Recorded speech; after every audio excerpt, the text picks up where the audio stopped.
Hi viewers, welcome to Rajesh లెక్కలు. ఈరోజు మనం చెప్పుకునే క్లాస్ ఏంటంటే అండి, ఇక్కడ ఇంపార్టెన్స్ ఆఫ్ స్టాటిస్టిక్స్. ఈ ఇంపార్టెన్స్ ఆఫ్ స్టాటిస్టిక్స్లో మనకి 8 ఉన్నాయి. ఈ 8ని కూడా మీకు బ్రీఫ్గా ఎక్స్ప్లెయిన్ చేస్తాను. Okay, now discuss briefly the importance of statistics in some different sectors and disciplines. ఇక్కడ వచ్చేసి ఏంటంటే మనకి 8 ఏంటి, ఫస్ట్ అవి ఒకసారి తెలుసుకుందాం. Statistics and planning, statistics and mathematics, statistics and economics, statistics and business, statistics and natural sciences, statistics and psychology and education, statistics and war, statistics and research.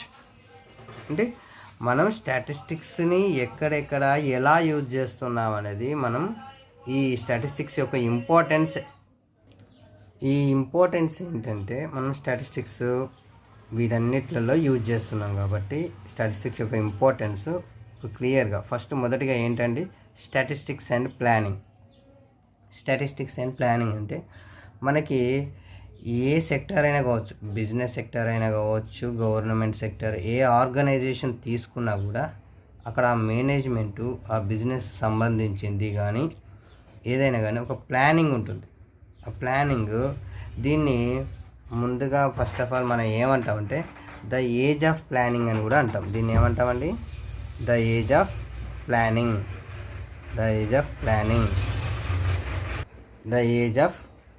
అని అంటాం.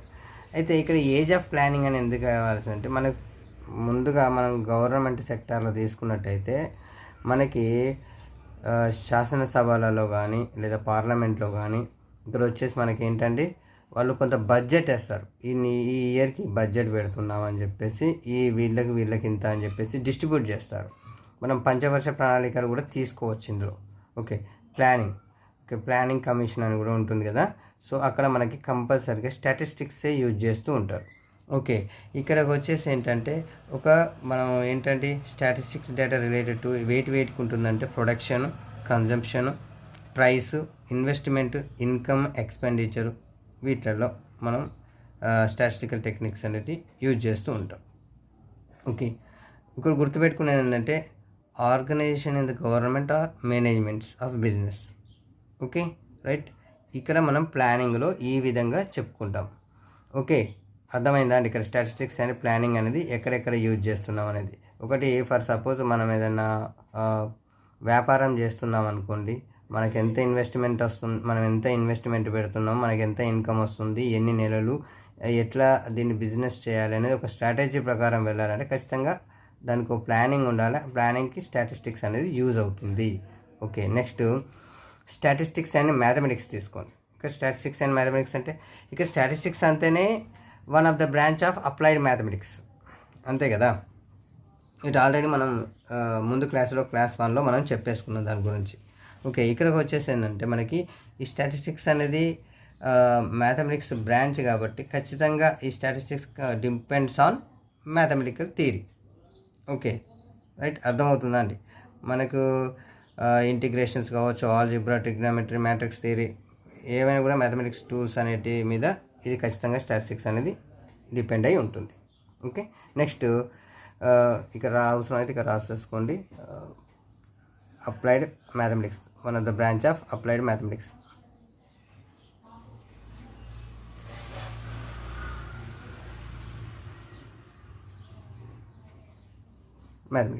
Right, next statistics and economics.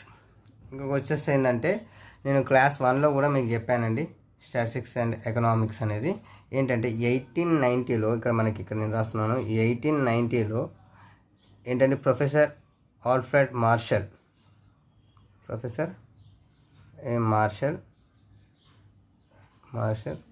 ఈయన ఏం చెప్పారంటే the renowned economist I like every other economist have to make bricks అని చెప్పారు. ఇది మనకు question కూడా వస్తుందని కూడా నేను మీకు ఆల్రెడీ క్లాస్ 1లో చెప్పాను. ఓకే, ఈ ఎకనామిక్స్ ఏంటనంటే ఇక్కడ మనకి wages, prices, consumptions, productions, distributions of income, okay, and wealth.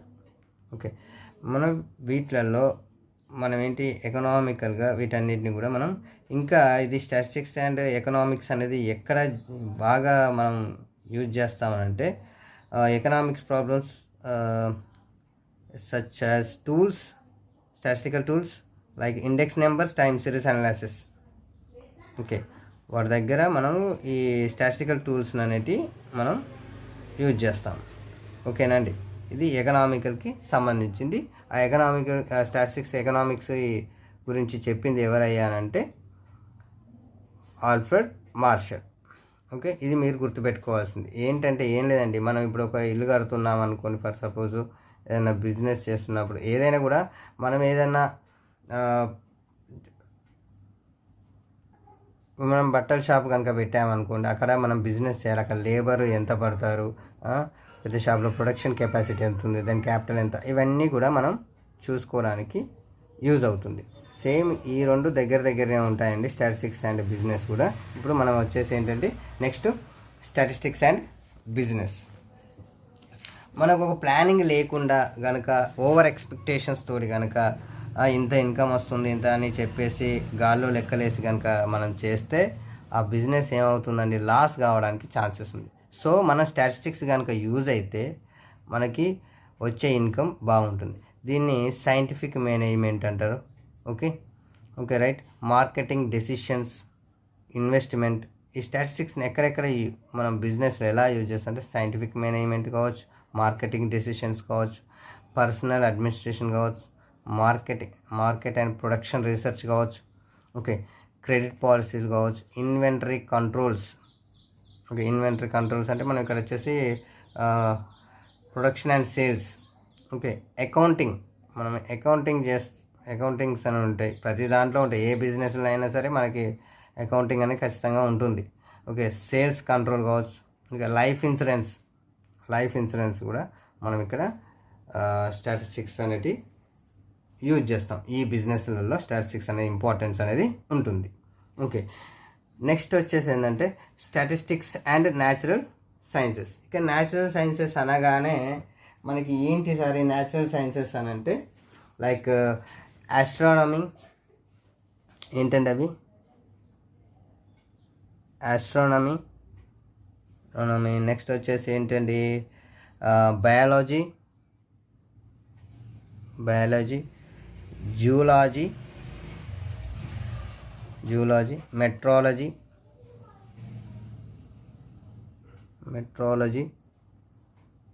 Next మనకి ఇంకేమున్నాయి మెడిసిన్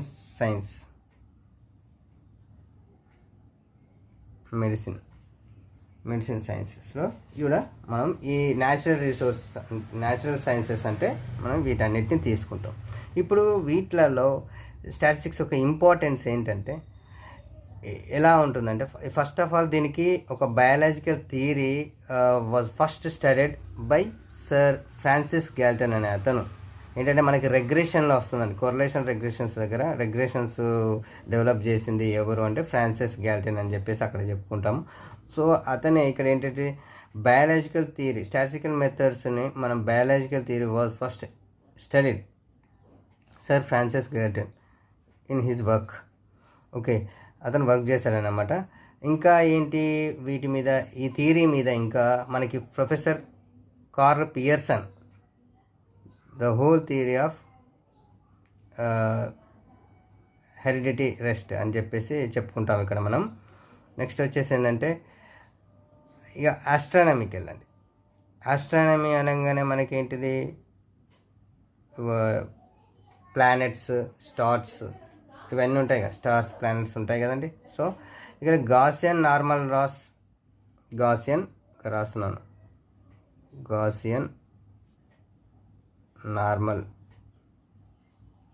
లా ఆఫ్ ఎర్రర్స్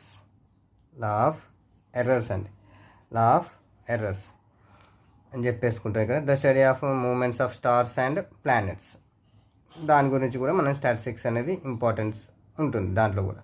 ఇక నెక్స్ట్ వచ్చేసి మెడికల్ సైన్సెస్ అనగానే మనకి ఏవైతే మనకు వ్యాధులు వస్తాయో, వాటికి సంబంధించిన డిసీజెస్ వస్తాయో, వాటికి సంబంధించిన డ్రగ్స్ ఇంపార్టెన్స్ ఇస్తాం మనం. Okay, Moreover, efficiency of a manufactured drug or injection or medicine is tested by using the test statistics. అంటే మనం టీ స్టాటిస్టిక్స్ అని చెప్పేసి టీ టెస్ట్ అని చెప్పేసి తీసుకుంటాం. మనం టీ డిస్ట్రిబ్యూషన్ టెస్ట్ అని చెప్పేసి తీసుకుంటాం. అక్కడ ఇంకా ఫర్దర్గా ఉంది మనం చెప్పుకునేది ఏంటి నెక్స్ట్ యూనిట్స్లలో. దీనికి సంబంధించి ఏంటంటే temperature of body, pulse rate, blood pressure వీటన్నిటిలో కూడా మనము స్టాటిస్టిక్స్ ఒక ఇంపార్టెన్స్ ఉంటుంది. ఓకేనా అండి? జాగ్రత్తగా వినాలండి నేను చెప్పేది. ప్రతి పాయింట్ని కూడా మీరు నోట్ చేసుకోవడానికి ట్రై చేయాలి. ఓకే, లేదా మీరు న్యాచురల్ రిసోర్స్ అంటే సో ఇలా ఉంటాయి, వీటిలలో మనం ఇలా ఈ విధంగా గుర్తుపెట్టుకోవాలని పెట్టుకున్నా సరిపోతుంది. Next statistics and psychology and education. Okay, education సైకాలజీలో కంపల్సరీగా మనకి ఇది ఒక ఇంపార్టెన్స్ ఉంటుంది. Education and psychology to statistics has found wide applications. For example దీనికి ఒకటి ఏంటి, determine the reliability and validity of a test. దీన్ని ఫ్యాక్టర్ అనాలిసిస్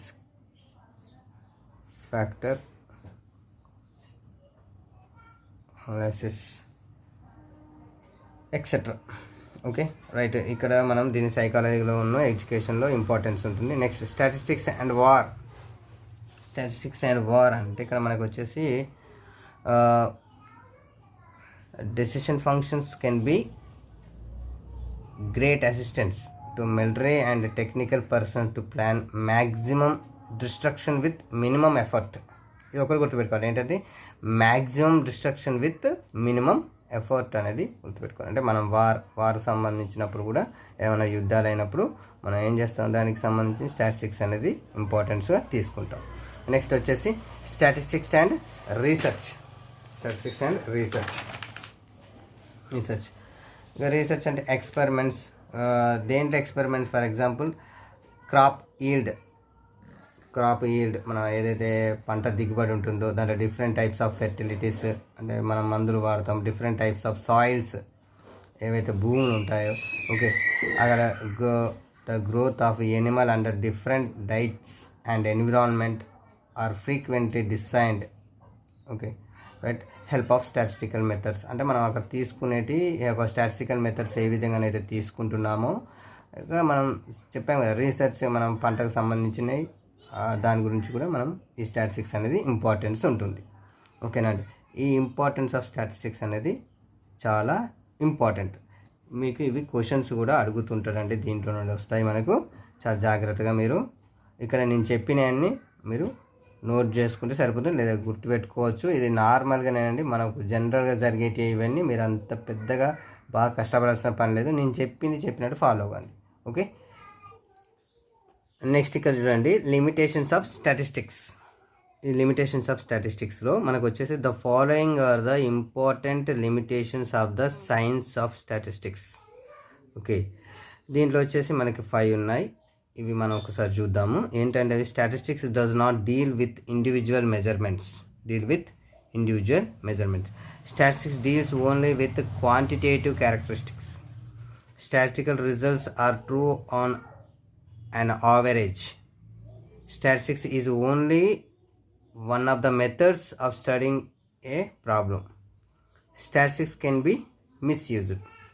ఇక్కడ మనం ఫస్ట్ దానికి వెళ్దాము. ఈ ఫస్ట్ దానికి ఏంటండి, statistics does not deal with individual measurements. అంటే సింపుల్గా మనం ఇప్పుడు ఒక సింపుల్గా చెప్పేసుకుందాం. ఏంటంటే ఫర్ సపోజ్ పొలిటికల్ లీడర్స్ ఇద్దరు పోటీ చేస్తున్నారు. మీరు ఏ పార్టీ గెలుస్తుంది అనుకుంటున్నారు అనేది సింపుల్గా చెప్పేద్దాం. ఇక్కడ ఒకరిని అడిగితే మనకైతే ఇంత పర్సంటేజ్ అని చెప్పలేం కదా. ఒకరిని అడిగితే గ్రూప్ ఆఫ్ కొంతమంది నుండి మనం ఎంక్వైరీ చేసి ఇంత పర్సంటేజ్ ఈ పార్టీకి ఓటేస్తున్నారు, ఇంత పర్సంటేజ్ ఈ పార్టీకి ఓటేస్తున్నారు అని చెప్పేసి అక్కడ గెలిచే ఛాన్సెస్, ఓడే ఛాన్సెస్ ఉన్నాయని చెప్పేసి చెప్పొచ్చు మనం. ఓకే, అయితే ఒకరి నుండి మాత్రం మనం ఖచ్చితంగా చెప్పలేం. ఇక్కడ సింపుల్గా చెప్పుకోవాలంటే ఏంటంటే the wage earned by an individual worker at any one time taken by itself is not a statistical data. Okay right, ఇప్పుడు వర్కర్స్ అనేటివి మనం ఏదైతే ఫ్యాక్టరీలలో వర్క్ చేస్తున్నారో వర్కర్స్, వాళ్ళ ఒక్కరిని బట్టి మనం క్యాలిక్యులేట్ చేయలేము కదా, అంతే కదా. మొత్తం అందరినీ తీసుకుంటాం. ఫర్ సపోజ్ క్లాస్ రూమ్లో ఒక్క స్టూడెంట్ మార్క్స్ ఎక్కువ వచ్చినా తక్కువ వచ్చినా కూడా మనం ఒక్కరిని కన్సిడర్ చేయలేం కదా. సో ఏంటిది, ఆ క్లాస్ రూమ్లో ఎంతమంది అయితే స్టూడెంట్స్ ఉంటారో వాళ్ళ యావరేజ్ మార్క్స్ తీసుకొని వీళ్ళ క్లాస్ ఈ విధంగా ఉందని చెప్పేసి చెప్తాం. హైట్స్ కూడా అంతేనండి, యావరేజ్ హైట్స్ తీసుకొని చెప్పేస్తాం. అంటే ఇక్కడ మనం గ్రూప్ ఆఫ్ మెంబర్స్నే తీసుకుంటాం తప్పితే కానీ ఇండివిజువల్గా మాత్రం తీసుకోము.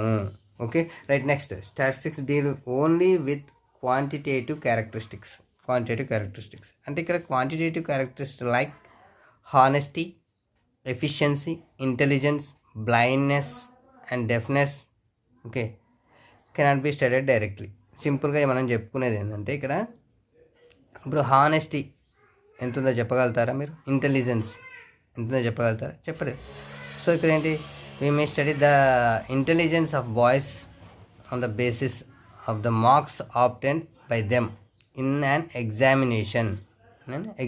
అంటే మనం ఇక్కడ వాళ్ళని చూడగానే మనం చెప్పాం ఎగ్జామ్ కండక్ట్ చేసేసి కొంతమందిని తీసుకొని ఓకే వీళ్ళు ఈ విధంగా ఉన్నారని చెప్పేసి మనం క్యాలిక్యులేట్ చేయడం జరుగుతుంది. ఓకేనా అండి.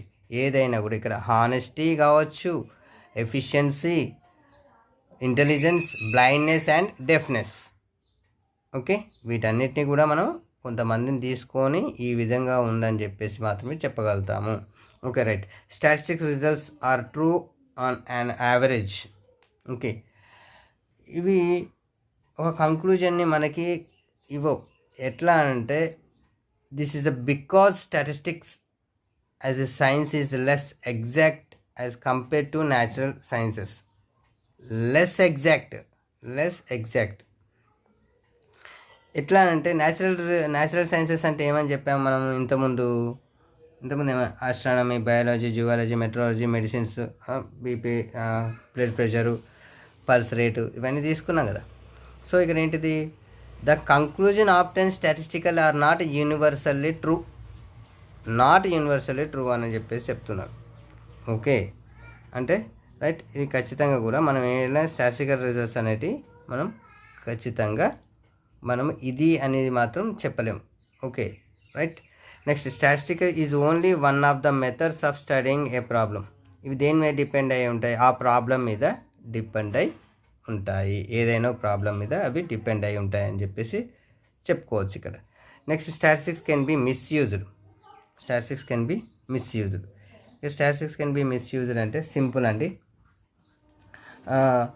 The argument that drinking beer is bad for longevity because 99% of the persons who take beer die before the age of 100 years.